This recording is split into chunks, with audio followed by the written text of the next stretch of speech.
अकबर बीरबल की कहानी लहरें गिनना। नमस्ते मेरे छोटे प्यारे दोस्तों, मैं आपकी दोस्त वंशिका आज आपके लिए फिर एक मज़ेदार कहानी लेकर आई हूँ और अंत में कुछ सीख भी बताऊंगी। बट वो सीख जानने के लिए पहले आपको सुननी पड़ेगी पूरी कहानी। तो चलिए सुनाती हूँ। एक बार की बात है, बादशाह अकबर के दरबार में उनसे नौकरी मांगने की फरियाद लेकर एक व्यक्ति पहुंचा। उसकी कुछ देर बातें सुनने और बुद्धि की परीक्षा लेने के बाद बादशाह ने उसे चुंगी यानी टैक्स वसूलने वाला अधिकारी बना दिया। बीरबल भी उस दरबार में मौजूद थे। उन्होंने उसे कुछ देर ध्यान से देखने के बाद कहा कि बादशाह, यह व्यक्ति ज्यादा ही चालाक लग रहा है। यह जल्द ही कुछ न कुछ बेईमानी जरूर करेगा। होते होते कुछ समय गुजरा और तब तक उस व्यक्ति ने टैक्स वसूलने का काम पूरी तरह संभाल लिया था। एक दिन बादशाह अकबर के पास एक दो व्यक्ति उस अधिकारी की शिकायत लेकर आए। शिकायतें मामूली थी, इसलिए उन पर ज्यादा ध्यान किसी ने नहीं दिया। उसके बाद रिश्वत लेने और जनता को परेशान करने के आरोप भी उस अधिकारी पर लगने लगे।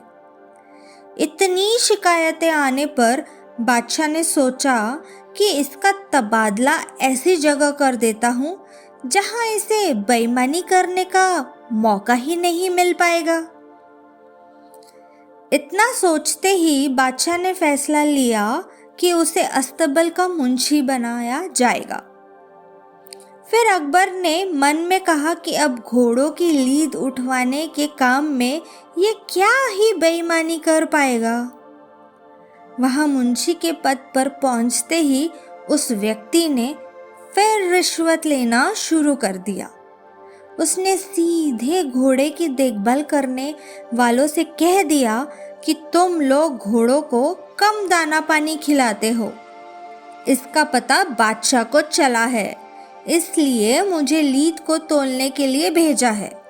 अब अगर लीद का वजन कम हुआ तो सबकी शिकायत बादशाह से कर दूंगा। इस तरह से उस मुंशी से परेशान होकर हर घोड़े के हिसाब से उसे एक एक रुपया लोग देने शुरू कर दिए। यह बात भी कुछ समय बाद अकबर तक पहुंच गई।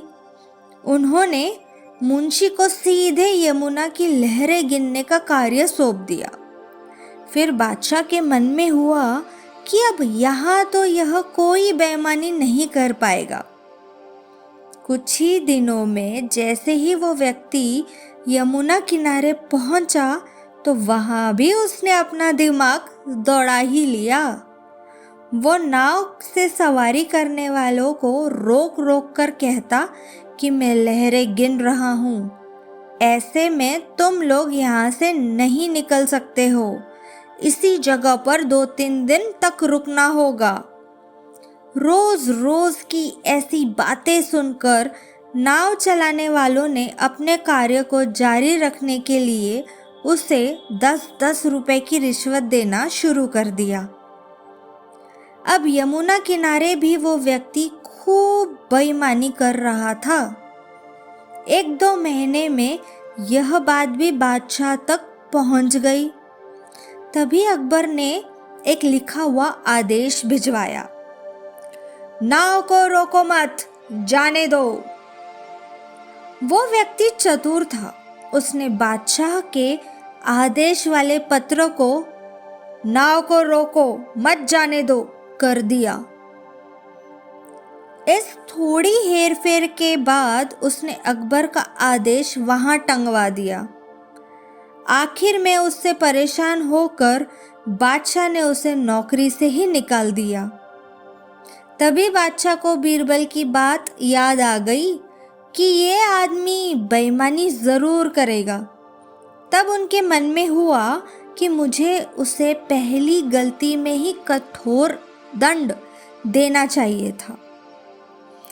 तो दोस्तों, कहानी से क्या सीखने को मिलता है?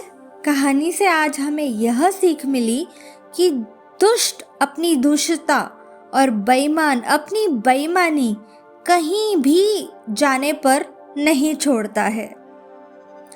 तो दोस्तों, कैसी लगी आपको हमारी कहानी और इससे जुड़ी सीख? मुझे कमेंट्स करके ज़रूर बताइएगा। मैं फिर मिलूंगी अगली कहानी के साथ। तब तक के लिए टेक केयर, बाय बाय।